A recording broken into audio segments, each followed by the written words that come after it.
Какую поддержку вам оказало государство после выхода?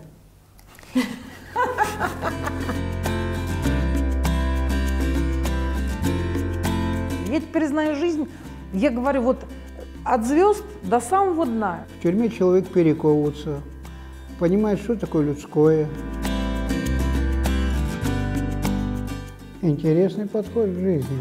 Были и нобелевские лауреаты, и ученые, которых чтит и Россия, и за рубежом.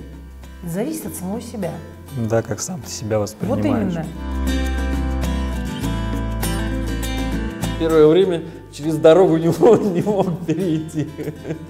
Машины, светофоры, что-то какая-то измена. Моя дочь меня за руку выводила гулять на улицу, потому что одна я физически боялась, мне начиналась на улице паника. Я видела перекошенные от страха лица, сразу говорили «нет». За 2 месяца я стала неизменимым человеком, а потом я призналась. Она говорит, ну что ты сразу не сказала? А что, вы меня взяли бы? Вы меня не взяли? Нет, конечно. Нету средств открыть салон. Но работа как художника, без нее я скучаю. Когда открываются двери, выходишь, там друг. Поддержка близких, когда с тобой об этом не говорят, когда тебя этим не то чтобы даже не попрекают, да, а когда тебе даже не напоминают, что было, когда тебя с каждой секундой, каждой минутой, да, пытаются вернуть в этот мир. Это деньги.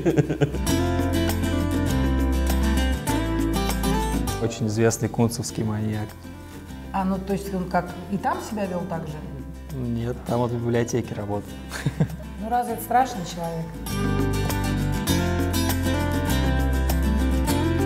Вопрос очень и хороший, и сложный. Есть золотое правило: не верь, не бойся, не проси. Если сказал, будь любезен ответить. Понаблюдай, посиди, посмотри, прежде чем рот открывать.